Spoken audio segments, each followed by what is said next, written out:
IT unit number 1 एकदम ही short के अंदर देखते हैं क्या कि कौन से क्वेश्चन है, क्या क्या तुम्हारे को याद रखना है।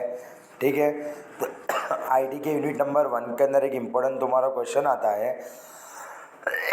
कि इंटरनेशनल ट्रेड के अंदर कौन सी कंडीशन के बेसिस के ऊपर इंटरनेशनल ट्रेड होता है। ठीक है, तो सबसे पहले नंबर के ऊपर है different in a supply condition and different in a demand condition है का। ठीक है, तो देख डिमांड कंडीशन के बारे में तेरे को दिया है, दो कंट्री के अंदर अगर डिमांड कैसी होगी, अलग अलग होगी। बस जैसे सपोज समझ ले कि भाई एक कंट्री के अंदर कोई भी पर्टिकुलर चीज़ की डिमांड 1 लाख यूनिट है की, दूसरी जो कंट्री है वहाँ पर जो वो पर्टिकुलर चीज़ की डिमांड सपोज समझ ले 2 लाख यूनिट है, बराबर है। तो डिमांड अलग अलग होगी दोनों के अंदर, उसके कारण क्या होगा, इंटरनेशनल ट्रेड होगा।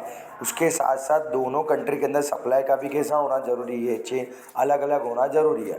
सपोज समझ ले कंट्री ए जो है वो 1,50,000 यूनिट बनाती है। कितने यूनिट बनाती है? 1,50,000 यूनिट बनाती है, जबकि उसके वहाँ सपोज समझ ले डिमांड है कितनी, खाली 1 लाख यूनिट की है, तो 50,000 यूनिट उसके एक्स्ट्रा के बचे रहेंगे, बराबर है। उसी तरीके से कंट्री बी है, तो कंट्री बी सपोज समझ ले कि 1,50,000 यूनिट बनाती है और उसके बाद डिमांड सपोज समझ लो कि भाई कितनी है, 2 लाख यूनिट की है, बराबर है। तो ये वाली सिचुएशन में क्या होगा कि भाई उसको क्या होगा, उसको माल सामान की रिक्वायरमेंट होगी और कंट्री ए के पास क्या होगा, माल सामान पड़ा हुआ होगा, तो वो क्या करेगा, माल सामान कंट्री बी को दे देगा। तो वो तरीके से क्या होगा, इंटरनेशनल ट्रेड होगा। इसका डायग्राम देखना जरूरी है। इंटरनल ट्रेड मतलब कि with in boundary of the country का। नहीं, इंटरनेशनल ट्रेड का मतलब क्या होता है कि दो देशों के बीच में जो भी ट्रेड होता है उसको क्या बोलेंगे, ये इंटरनेशनल ट्रेड बोलेंगे। ये दोनों का क्या हैगा, डिफरेंसेस हैगा। उसके बाद आता है तेरा ऑफर का, जो सबसे ज़्यादा बार रिपीटेड क्वेश्चन है। इसका डायग्राम हम लोग ने किस तरीके से याद किया था, तो सीधा ने सिंपल याद कर लेने का, सीधा ने सिंपल यहाँ पर लिख देने का। क्या लिखने का, तो भाई 5 4 3 2 1 रिवर्स में लिख दो, बाजू में 1 1 1 लिख दो, बराबर है। उसके साथ क्या करने का, तो यहाँ पर जो पहले नंबर पे 5 लिख देने का, 5 का डबल 10, 10 का डबल 20, 20 का डबल 40, 40 का 100 लास्ट के अंदर लिख देने का। अब करने का क्या, तो मल्टीप्लाई करने का, 5 × 5 तो 25, बराबर है। 10 × 4 तो 40 आ जाएगा तेरा, फिर 20 × 3 करूँगा तो 60 आ जाएगा, 40 × 2 करूँगा तो 80 आ जाएगा, ने 100 × 1 करूँगा तो 100 आ जाएगा। ये इसके ऊपर से हम लोग क्या करेंगे, ये वाला डायग्राम जो भी है वो बना देंगे। यहाँ बच्चों क्या आएगा, ऑफर कर्व ऑफ कंट्री ए आएगा। उसी तरीके से क्या करेंगे, सेम टू सेम दूसरा बनाएंगे, offer curve of country B. तो कंट्री बी के अंदर क्या करने का, इसका ऊंधा कर देने का। ऊंधा मतलब कि ये जो सब चीज़ें है उसको यहाँ पे लिख देने की, नहीं ये जो सब चीज़ें है उसको यहाँ पे लिख देने की। ठीक है, रबर लिखने का, यहाँ पे इंपोर्ट के बदले एक्सपोर्ट लिख के सबको कॉपी पेस्ट करके यहाँ पे लिख देने का। और यहाँ सेकंड नंबर पे क्या लिखने का, क्लोथ लिखने का, इंपोर्ट लिखने का, नहीं जितना भी उसको कॉपी पेस्ट कर देने का। उसी तरीके से जो तेरा एक्सचेंज रेशियो है उसको भी क्या कर देने का, घुमा देने का। मतलब ये 5:1 है, उसका बोले 1:5 कर देने का, 1:4, 1:3, 1:2 एंड 1:1। पर ये जिस तरीके से तूने हेडिंग मारा है कंट्री ए के लिए, ये पूरे का पूरा जो टेबल है उसको रिवर्स कर देने का और नाम किसका लिख देने का, कंट्री बी का। देख कंट्री ए का डायग्राम इस तरीके से बना है, कंट्री बी का डायग्राम इस तरीके से बनेगा। दोनों दो डायग्राम जो एक दूसरे को क्या करेंगे, एक दूसरे को जो वाले पॉइंट के ऊपर टच करेंगे वो वाला पॉइंट तेरा क्या बनेगा, इक्विलिब्रियम पॉइंट बनेगा। ये तेरे को ऑफर का अंतर बताना। उसके बाद आता है एब्सोल्यूट एंड कंपैरेटिव एडवांटेज। तो इसके अजम्पशन याद रखने की कि दो कंट्री होती है, बराबर है। लेबर का खाली वो लोग यूज़ करते हैं, दो चीज़ें वो लोग बनाते हैं। लेबर जो भी होता है वो होमोजीनियस होता है, फ्री ट्रेड होता है, फुल एम्प्लॉयमेंट होता है, परफेक्ट कंपटीशन वगैरह होता है। ये अजम्पशन याद रखने की, क्यों, क्योंकि ये सब अजम्पशन तेरे क्या होगा, जितने भी तेरे क्वेश्चन है कि ना वो सबके अंदर सिमिलर टाइप के तेरे अजम्पशन आते हैं क्या।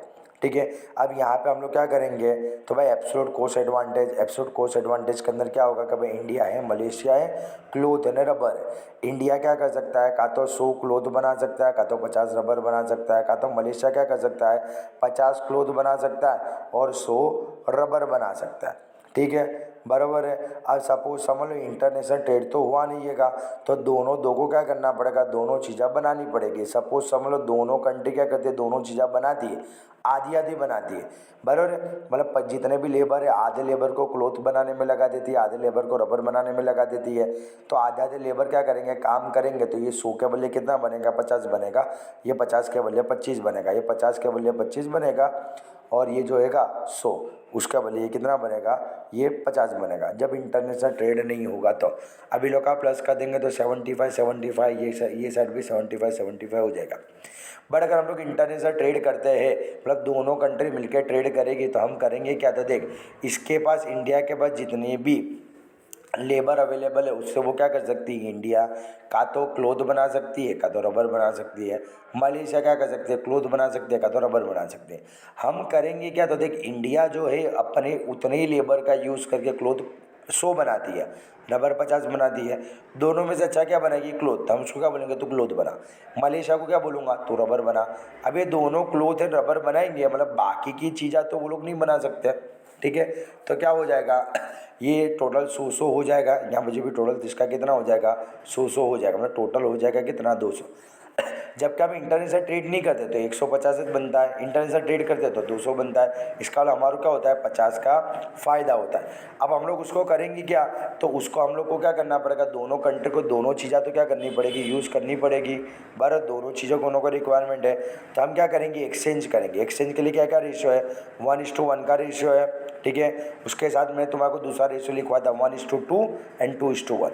यहाँ किस तरीके से याद रखने का, तो 60-40, मतलब 40 वो हमारे को देगा, उसके बदले में हम उसको 40 देंगे, तो उसका कितना बचेगा, 60 बचेगा, बराबर है। इसको भी 25 का गेन, अपनों को भी 25 का गेन। इंटरनेशनल ट्रेड के पहले इसके भी 5 होते थे, हमारे भी 5 होते थे।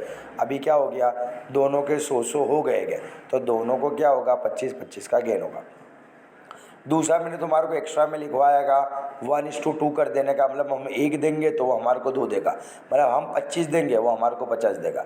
इसके बाद थर्ड नंबर का हम लोग बनाएंगे 2:1, मतलब हम 2 देंगे तो वो हमारे को 1 देगा। तो यहाँ पर जो अपने कितना कर देने का, 50 कर देने का या 25 कर देने का, तो यहाँ ऊपर 50 आ जाएगा, यहाँ 75 आ जाएगा, ठीक है। वो हिसाब से करने का जो तुम्हारे को बताया। इसी तरीके से यहाँ पे सेकंड नंबर का तेरा क्वेश्चन हैगा, बर डेविड रिकार्डो का क्वेश्चन हैगा कि भाई क्या हैगा, यहाँ पर जो कंपेरेटिव कोस्ट एडवांटेज है, बर कंपेरेटिव मतलब क्या, यहाँ पे देख एक कंट्री को क्या हैगा, दोनों चीज़ों में बेनिफिट है।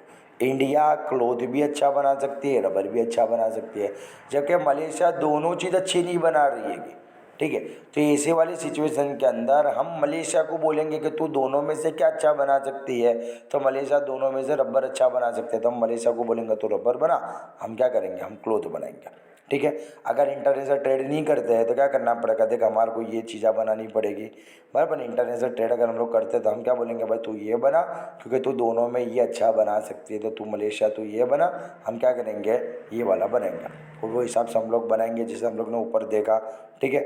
और उसको भी क्या करेंगे, हम लोग टर्म्स ऑफ ट्रेड के अंदर डिस्ट्रीब्यूट करेंगे, जहाँ पे 1:1 का रेशियो होगा, 3:4 का रेशियो है, 2:1 का, ये 3:4 का रेशियो है, ये 1:2 का रेशियो है, नहीं ये 1:1 का रेशियो है, ठीक है। बस यहाँ बाजू वही हैगा। इसके बाद तेरा आता है पीपीसी, ठीक है। तो पीपीसी का डायग्राम याद रखना, पीपीसी भी एक इम्पोर्टेंट क्वेश्चन हैगा तुम्हारा, बराबर है कि ये वाला जो भी डायग्राम है ये तुम्हारे को खाली बता देने का, ये सब याद रहे तो ठीक है, बाकी एक डायग्राम बता दोगे तो भी चलेगा। यहाँ पे यूनिट नंबर 1 शॉर्ट के अंदर, एकदम ही शॉर्ट के अंदर तुम्हारे को रिकॉल करवाया है।